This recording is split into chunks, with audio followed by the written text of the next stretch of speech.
नमस्कार, मैं डॉक्टर रितेश बुध, न्यूरोसर्जन भुवनेश्वर में प्रैक्टिस करता हूं। इस वीडियो में हम आपको कुछ बीमारियां जो कि स्पाइन में होते हैं, जिसके वजह से लोग डॉक्टर को दिखाने आते हैं, उसी के बारे में हम बताएंगे और उसको आप कैसे जल्द से जल्द ट्रीटमेंट करा सकें और ताकि आपको उससे पीछा छुड़ाया जा सके।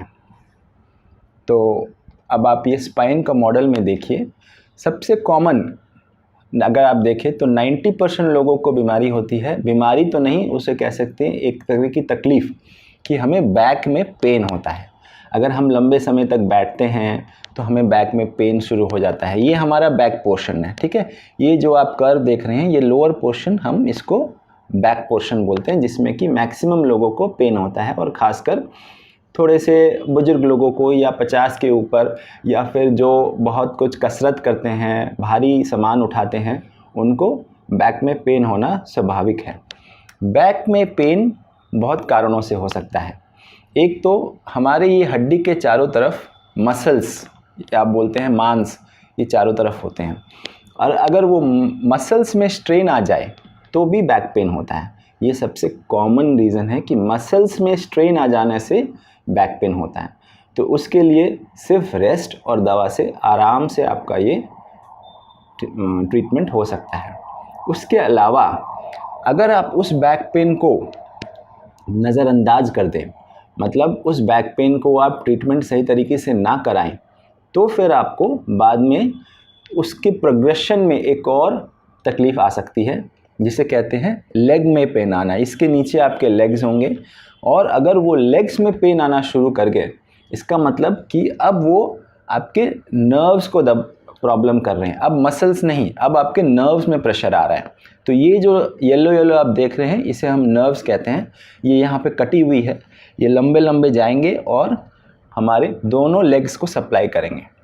तो इस नर्व्स में जब प्रेशर आते हैं तभी हमारे लेग में पेन आता है।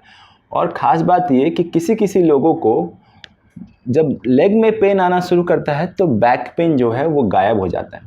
तो लोग समझते हैं क्या कि हमारा प्रॉब्लम कम हो रहा है, बल्कि वो गलत है, हमारा प्रॉब्लम बढ़ रहा है। अगर नर्व्स में प्रेशर आके लेग में पेन शुरू हुआ तो हमारा प्रॉब्लम बढ़ रहा है। और जब वो पेन ख़त्म होके पाँव में झंझनाहट शुरू होती है तो हमारा प्रॉब्लम और बढ़ता है। और उसके बाद उसको भी अगर आप नज़रअंदाज कर दिए तो झंझनाहट के बाद आपको पाँव में सूनापन, जिसे हम कहते हैं कालवा हिजुआ या नमनेस हो जाएगा, उसे कहते हैं।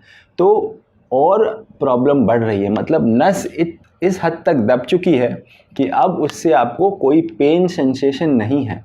तो ये आपका इम्प्रूवमेंट नहीं है, ये आपका बीमारी और बढ़ रहा है और इसीलिए इसको जितना जल्दी हो सके रोकना चाहिए। कैसे रोकेंगे और उसका ट्रीटमेंट कैसे करेंगे, तो उसके लिए आपको एक न्यूरोसर्जन या न्यूरोलॉजिस्ट के पास जाकर आपको इस बीमारी का डायग्नोसिस करना ज़रूरी है, जिसके लिए वो कुछ टेस्ट करेंगे, आपको एग्ज़ामिन करेंगे और उसके बाद आपको उसके लिए दवाइयाँ और हो सकेगा तो फिजियोथेरेपी और रेस्ट के लिए बताएंगे। धन्यवाद।